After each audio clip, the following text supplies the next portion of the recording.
emas dia tak ada cash flow, dia tak ada income. Mana-mana ejen emas, mana-mana syarikat emas yang offer beli emas dapat income bulan-bulan, dapat income tahunan, angkat kaki lari cepat-cepat.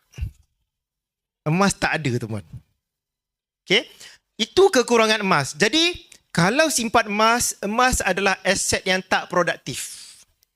Yang tak ada dividen. Yang mana kalau kita nak guna duit, kita kena jual emas. Emas tu habis, baru kita ada duit.